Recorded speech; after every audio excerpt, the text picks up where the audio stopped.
तो ये क्या थी? तृतीया श्वेता नाम, तीसरी का नाम श्वेता है। इसका प्रमाण व्रीहि द्वादश भाग यानी 1/12 व्रीहि है, या व्रीहि का 12वां भाग, इस तरह से भी बोल सकते हैं। इसका ये प्रमाण हुआ। और चर्मदल, अजगल्ली और मशक इन 3 डिजीज की अधिष्ठान है। ठीक है, ये हमारी तीसरी श्वेता नामक त्वचा हुई। अभी आगे बढ़ते हैं हम चौथी, चतुर्थी ताम्रा नाम। ताम्रा नाम की चौथी त्वचा है। अभी इसका प्रमाण क्या है? व्रीहेः अष्टभाग प्रमाणा। वही विसर्ग को रुत्व आदेश या रूप, ठीक है, उसके बाद में उसका अ में मिल जाना, तो व्रीहेः अष्टभाग प्रमाणा, ये विसर्ग संधि है यहाँ पर। तो चतुर्थी ताम्रा नाम, चौथी का नाम ताम्रा है, उसका भाग, उसका प्रमाण कितना है? व्रीहि का 8वां भाग या 1/8 व्रीहि बोल सकते हैं इसको। ये इसका प्रमाण हुआ। और उसके बाद इसका ये किस किस के अधिष्ठान है? तो विविध विविध प्रकार के किलास और कुष्ठ की अधिष्ठान है। यहाँ फिर से अकसवर्ण दीर्घ से दीर्घ हुई है। ठीक है, फिर हम बढ़ते हैं आगे। चतुर्थी के बाद में पांचवी, तो पंचमी वेदिनी नाम। पांचवी का नाम वेदिनी है। वेदिनी क्यों है पता है? क्योंकि ये विविध वेदनाओं का अधिष्ठान है। यानी इससे पहले की जितनी भी है उनमें इतनी वेदना ही नहीं होती। किलास पुष्ट में भी वेदना नहीं। चर्मदल, अजगल्ली, मशक इनमें भी नहीं होती। ये चर्मदल अजगल्ली क्या होते हैं? मशक तो जो काले बड़े मस्से होते हैं उनको बोलते हैं। चर्मदल ये भी थोड़े स्किन कलर के होते हैं उस तरह की। ठीक है, और ये जो तिल, कालक, नेत्र और व्यंग है, व्यंग तो हुई वो जो लाइंस होती है चेहरे पे वगैरह, बुढ़ापे में होती है ना, झुर्रियां जिनको बोलते हैं वो। तिल, कालक जो काले स्किन के अंदर जो तिल होते हैं, ये जो मशक होते हैं वो तो स्किन से उभरे हुए काले तिल होते हैं वो।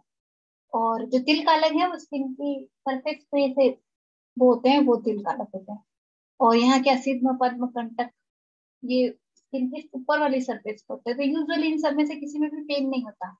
पेन कहाँ आता है? वेदनी, इसके अंदर जो होंगे उनके अंदर पेन भी होगा, जो डिजीज इसके अंदर है। तो इसीलिए इसका नाम वेदिनी है। वेदना पहले इसी में चालू हो जाए। तो पांचवी का नाम है वेदिनी, वेदिनी नाम। इसका प्रमाण क्या है? इसका प्रमाण है व्रीहि पंचभाग प्रमाण, यानी व्रीहि का 5वां भाग या 1/5 व्रीहि इसका प्रमाण है। इसकी इसकी मोटाई है। उसके बाद आता है कुष्ठ और विसर्ग की अधिष्ठान है। फिर से यहाँ पर दीर्घ है। ठीक है, कैसे है आप समझ चुके हो शायद। मुझे नहीं लगता बार बार बताने की जरूरत पड़ रही है आज। आज सबको लग रहा होगा कि थोड़ी संधि आ रही है, लग रहा है ना? Yes ma'am. Yes ma'am. Yes ma'am. Yes ma'am. Okay, तो कुष्ठ और विसर्प की अधिष्ठात्री है ये वाली त्वचा। पांचवी है, इसका नाम वेदिनी है। फिर आती है छठी, षष्ठी। षष्ठी का नाम है रोहिणी। ये व्रीहि प्रमाण की होती है, यानी एक व्रीहि इसका प्रमाण है। एक एक चावल जितनी मोटी होती है। ठीक है, इसके अंदर कौन कौन से हैं? ग्रंथि, अपची, अर्बुद, श्लीपत, गलगंड, अधिष्ठाना। अब यहाँ खूब सारी संधियां हैं। अभी ये बताओ ये कौन सी है? और यहाँ पर बताओ, इन दोनों जगह एक ही संधि है। इतना हिंट मैंने दे दिया। एक हिंट, यहाँ लिखा हुआ शब्द अक्षर दे रहा है, वर्ण।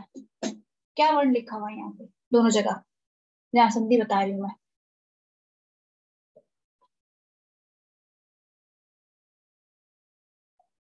यहाँ दोनों जगह यह लिखा हुआ है।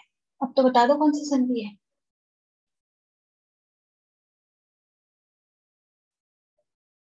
याद करो, याद करो। कौन सी ऐसी संधि है जो स्वरों के स्थान पे यह जैसे वर्ण ले आती है? भूल है। अयादी। नहीं, वहाँ यण है। दो संधियां हैं ऐसी, यण और एक अयादी। अयादी के अंदर अय अय अय आव ऐसे आते हैं, और यण के अंदर सिर्फ य व ये आते हैं। यहाँ कहीं अय दिख रहा है क्या? अय नहीं है, क्यों? य से पहले आधा अक्षर स्वर ही नहीं है, है क्या? इस या से पहले तो था है और इस या से पहले च है, वो भी दोनों आधे हैं, एक भी स्वर नहीं है।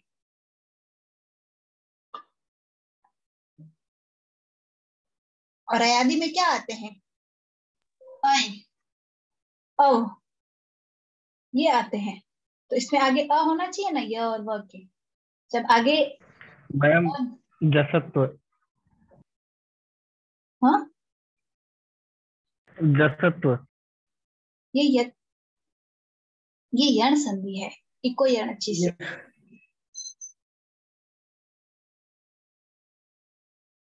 ठीक है, कैसे है मैं बताती हूँ। पहला वर्ण क्या है? ग्रंथि, ई है। उसके बाद क्या है? अपची। और तीसरा है अर्बुद।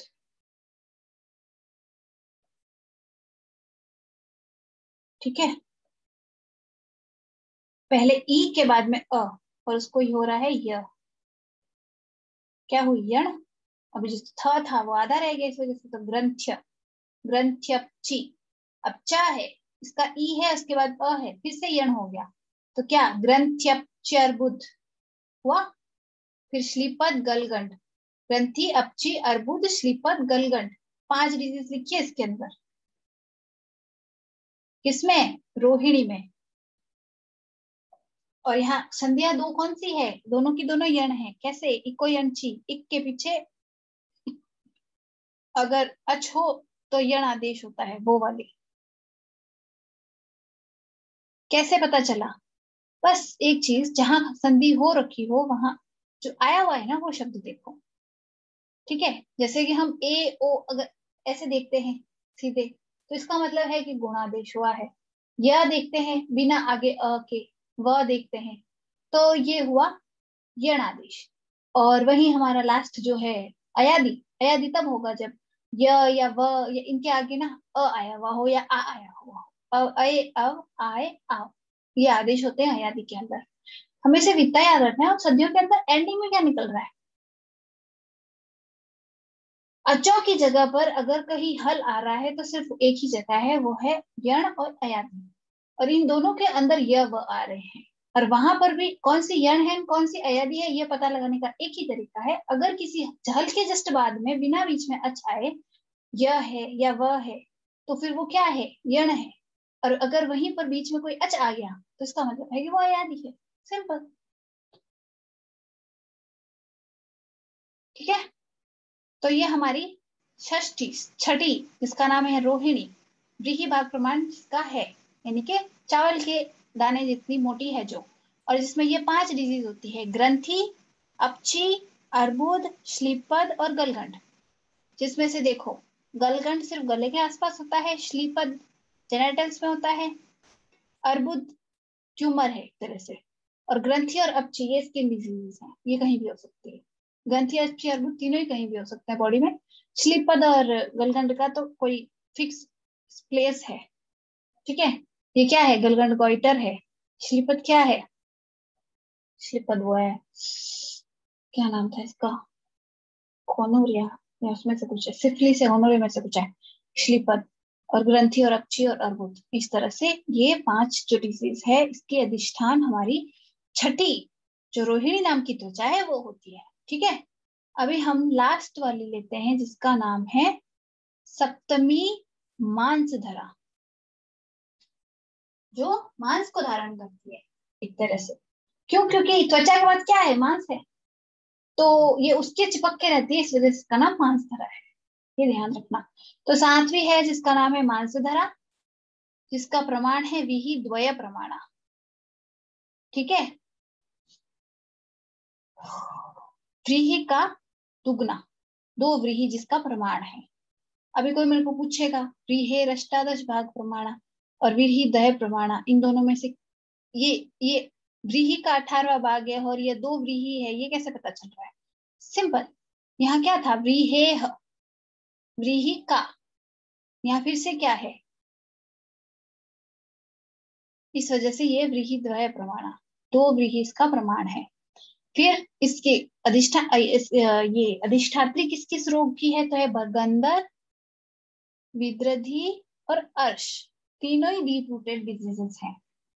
ठीक है, ये तीनों डीप रूटेड डिजीजेस हैं, मांस में ही होती हैं एक तरीके से, इसलिए इनका अधिष्ठान मांस धरा त्वचा को बताया है।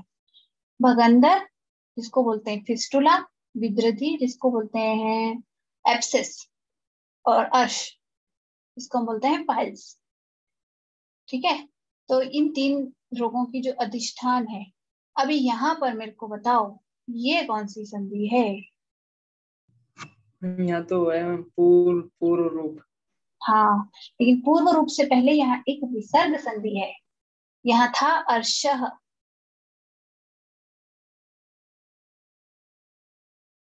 इसके विसर्ग को, पीछे अ था ना, पहले अ और पीछे वाला भी अ, तो क्या हुआ, वो आदेश हो गया, अतोरोर प्लुतादा प्लुते से। ठीक है, तो ये विसर्ग भी है और पूर्व रूप भी है, दोनों है यहाँ पर हम यहाँ अगर देखें इस नजर से तो यहाँ पहले पूर्व रूप ही दिखाई देती है, और टुकड़े करें और अर्श के वो करें तो अभी यहाँ पर एक और संधि है, ये वाली बता दो। हम यण संधि है यहाँ पे। हाँ, यहाँ भी अनुसंधि है।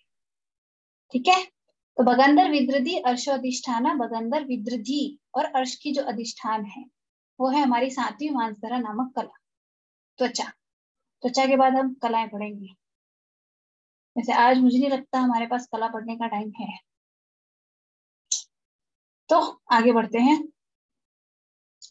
ये अब है यत एतत्, इस प्रकार से ये सारी प्रमाणम निर्दिष्टम, इन सबके हमने प्रमाण बता दिए। ठीक है, तन मांसलेशु अवकाशेशु, तत् ये था तत्, फिर मांसलेशु,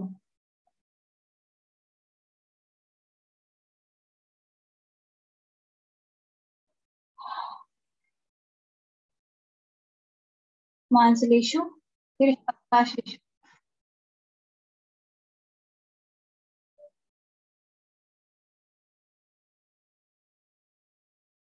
ठीक है, इन तीनों के अंदर संधियां हुई है, पहले यहाँ हुई है ऊ के बाद में अ आया है, तो ये क्या हुआ है, वह। ये कौन सी संधि थी, ये यण है, और तत् के बाद में म आने की वजह से इस त को न हो गया, ये एक व्यंजन संधि है। ठीक है, पांचवा वर्ण करने वाली, या रो नुनासिके नुनासिकोवा, वो वाली। ठीक है, तो ये था तत् यानी वह, मांसलेशु मांसल अवकाशेशु यानी मांसल अवकाशों में, तो इसका क्या मतलब हुआ, जो ये ऐसा प्रमाण बताया गया है वो सिर्फ मांसल अवकाशेशों का है, यानी कि जो जगह मांसल है, मोटी है जगह, गुदगुदी जगहें हैं जो बॉडी की, वहां है। कहाँ नहीं है मांसल अवकाश, वो है न ललाटे, ललाट में सूक्ष्म अंगुल्यादिशु, और सूक्ष्म अंगुलियां मतलब जो छोटी छोटी उंगलियां हैं और ललाट है, वहां पर इतने प्रमाण में नहीं होती है इसकी, वहां थोड़ी पतली होती है। इस वजह से ये जो प्रमाण बताया गया है वो मांसल अवकाशों का, यानी जहां पर मांसल है बॉडी उनका बताया गया है, जो ललाट और सूक्ष्म अंगुलियां हैं वहां इससे भी कम है। ठीक है, या तो जैसे कि बताया गया है वक्षत वक्ष वक्षयति। ठीक है, ये क्या लिखा है, वक्ष्यति, वक्ष्यति का मतलब कहा गया है, उदरेशु यानी उदर रोगों में, यहाँ उदरेशु क्योंकि उदर रोग बोले जाते हैं इसलिए उदरेशु में उदर रोगों में बोला जाएगा। ठीक है, तो विक्षति यानी बताया गया है, कहा गया है उदर रोगों में, क्या कहा गया है कि व्रीहि मुखेन, व्रीहि मुख एक यंत्र का नाम है। ठीक है, अंगुष्ठोदर प्रमाणम, अंगुष्ठोदर, अंगुष्ठ और उदर यहाँ पर गुण हुई है, इसको छोड़ें, तो अंगुष्ठोदर अंगुष्ठ के उदर प्रमाण, यानी अंगुष्ठ का उदर क्या होता है, हमारा जो अंगुष्ठ है उसका मध्य भाग है, उसके बराबर जो प्रमाण है अवगाढ़म, अवगाढ़ का मतलब उतना गहरा, विद्येदिति वेदन करना चाहिए, वेदन एक शस्त्र कर्म है जो इस शस्त्र से होगा, व्रीहिमुख शस्त्र से, ये शस्त्र है। ठीक है,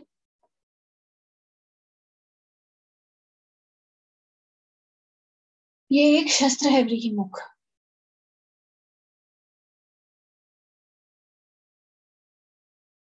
इस शस्त्र से जैसा कि कहा गया है यतो वक्ष्यति उदरेषु उदर रोगों में कि व्रीहिमुख से अंगुष्ठोदर प्रमाण, अंगुष्ठोदर यानी अंगुष्ठ के मध्य भाग है उस प्रमाण का गहरा मतलब उतना गहरा वेदन करना चाहिए। ठीक है, तो मतलब कि क्यों उदर में इतना सारा प्रमाण को क्यों छेद करने को बोला है? क्यों? क्योंकि वहां पर स्किन मांसल है और भी ज्यादा मांसल है वो जगह, इस वजह से वहां स्किन और मोटी होगी। इस वजह से वहां इतना गहरा छेद करने को बोला है, क्योंकि इससे कम करेंगे तो हम स्किन को क्रॉस ही नहीं कर पाएंगे। यहाँ ये कहना चाह रहे हैं वो कह रहे हैं कि जो हमने प्रमाण बताया है वो मांसल जगहों का, यानी हाथ का जो नॉर्मल सर्फेस है वो या जो भी है उनकी उस वहां पर इस प्रमाण की स्किन होगी। ये एक नॉर्मलाइजेशन है। इससे पतली कहाँ पाई जाएगी? इससे पतली पाई जाएगी इन्होंने बोला है ललाट में और सूक्ष्म अंगुलियों में। और इससे मोटी कहाँ होगी भाई? उदर में, क्यों? उदर सबसे मांसल होता है तो वहां सबसे मोटी स्किन पाई जाएगी। तो इस तरह से इसने स्किन के प्रमाण की एक बार मोटी मोटी बता दी भाई, इतना तो बाकी सारी बॉडी में जहाँ एक नॉर्मलाइजेशन है वहां है, इससे पतली इस जगह है और इससे मोटी यहाँ मिलेगी। ठीक है, तो इस प्रकार से ये हो गई सारी हमारी 7 त्वचाएं। ये था पहला इसका पार्ट। क्यों? क्योंकि इसके अंदर सबसे पहले त्वचाएं हैं, फिर कलाएं हैं, ऐसे करके काफी लंबा चैप्टर है ये। आज हमने ये पढ़ा, इसमें काफी सारी संज्ञा क्लियर हो गई होगी। अभी अगर संज्ञा इसमें इतने में काफी क्लियर हो गई है और थोड़ा कॉन्फिडेंस आ गया है तो कल से हम समास शुरू करें, या फिर कल से हम एक बार कलाएं भी देखें। क्या करना है? मैम कला। यही कर दो मैम। ये कलाएं। Yes ma'am. हाँ जी।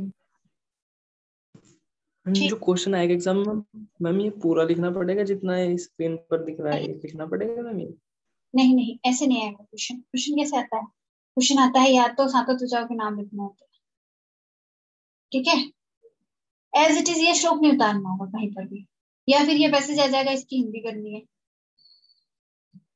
या फिर तीसरा क्या होगा कि भाई कोई भी त्वचा या दे दी कि कितने नंबर की है, या तो ये पूछ लेंगे, या फिर उसके अधिष्ठान में क्या क्या है, मतलब कौन कौन से रोग है, या फिर उसका प्रमाण क्या है। तो इसका एक काम करना, इस पैसेज में एक हिंदी करनी तुमको आ गई है, और इसके अंदर के जो छोटे प्रश्न बनेंगे उसको याद करने का एक ही तरीका है, इसकी टेबल बना देना। 7 ऐसे लिख देना, 7 तो चाहोगे ना, पहली दूसरी तीसरी चौथी पांचवी छठी सातवीं, फिर उनके आगे लिखना इनके नाम के, इनके सबके नाम, अभासिनी, लोहिता, श्वेता, ताम्रा, वेदिनी, वेदिनी, रोहिणी, और जो हमारी लास्ट है मानसधरा। नाम लिख दिए सबके। इनके सबके नाम लिखने के बाद इनका प्रमाण लिखना, और फिर इनका जो रोगों का अधिष्ठान है वो लिखना। ऐसे करके एक टेबल बना लेना, आज ही बना लेना, ठीक है। फिर उस टेबल को 2-3 बार देख लोगे ना तो एग्जाम में आराम से कर पाओगे इसको। ये याद रखना किस किस में कितने कितने हैं, मतलब मोस्ट ऑफ में 3 ही है, सिर्फ एक ही है जहाँ पे 5 थी। ये ग्रंथि, अपची, अर्बुद, श्लीपद, गलगंड, ऐसा करके 5 सिर्फ रोहिणी में है, बाकी सब में 3-3 डिजीज ही है, और 1-2 तो ऐसे जिसमें 2 ही है, जैसे ये विविध किलास कुष्ठ, ये 2 ही है ताम्रा के अंदर, ठीक है। तो ये है हमारी 7 त्वचाएं। इसके अंदर से प्रश्न इस प्रकार से बनते हैं। एक बार जितना पढ़ेंगे ना हम ये अपने मिड अक्टूबर या अक्टूबर एंड तक, उसके बाद है ना पेपर में उसके अंदर जो प्रश्न आते हैं ना वो एक बार देख लेंगे, उसके बाद बाकी वाला सिलेबस करेंगे, तो बाकी वाला थोड़ा फास्ट भी हो जाएगा तो भी चलेगा। एक बार पता चल जाएगा ना कैसे प्रश्न आते हैं, और एक बार कॉन्फिडेंस बैठ जाएगा उसके बाद। तो कल से हम फिर आगे कलाएं पढ़ेंगे इसकी। आज हमारी त्वचा हो गई। ये पीडीएफ नहीं सेंड करूंगी मैं, सबके पास सुश्रुत का शरीर स्थान तो होगा ही सही, ऐसा मैं मानती हूँ। तो इसमें से जिसके अंदर संधियां हैं वो शब्द में पीडीएफ में एक बना के कल परसों तक भेज दूंगी। जो इस चैप्टर में हम पढ़ेंगे उसमें जितनी जितनी संधि है तो वो भेज दूंगी, खाली पीछे की संधि नहीं बताऊंगी, वो संधि तुमको करनी है, कहाँ कौन सी संधि है नाम लिखना है और उसका अलग अलग करना है। जैसे मान लो शुक्ल शोणित से अभिप्रपच्यमानस्य लिखा है मैंने, तो शुक्ल शोणित और अभिप्रपच्यमानस्य ऐसे लिखना है। और यहाँ लिखना है, यहाँ दीर्घ संधि हुई है, बस ये करना है। ये काम करने से क्या होएगा, प्रैक्टिस होगी एक बार, इसलिए वो प्रैक्टिस के तौर पे वो पीडीएफ दूंगी मैं तुमको, ठीक है? या कुछ और करना है बता दो। वैसे ही भेज देना मैम, प्रैक्टिस क्वेश्चन बना। एक तरह से क्वेश्चन जैसा हो जाएगा वो, ठीक है?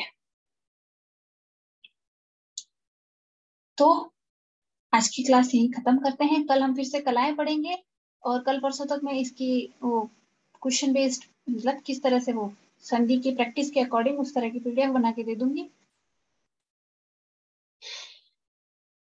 और किसी के पास अगर सुश्रुत का शारीरिक स्थान नहीं हो तो बता देना, फिर ये भी देना हो तो, क्यों? क्योंकि मेरे पास नहीं है। नहीं है, ठीक है, ये जब पूरा हो जाएगा तो दे दूंगी एक बार। बाकी एक बार है ना इसमें से देख करके और इसकी टेबल बना लेना। वैसे तो एना की बुक में मिल जाएगी, टेबल बनी हुई नहीं, ये ऐसी टेबल है जो एना की बुक में बनी बनाई मिल जाएगी। चलो हाँ ठीक मैम, है। ये तो है टेबल। हम्म है मैम, टेबल तो बना रखी है। हम्म ठीक है, तो ये हो गई आज की कलाएं, बचाएं सारी, कल हम कलाएं पढ़ेंगे। आज की क्लास यही खत्म करते हैं, ठीक है? कोई सवाल वगैरह हो अगर इनको पढ़ने के बाद तो कल मेरे से पूछ लेना। Thank you ma'am. Okay, good night.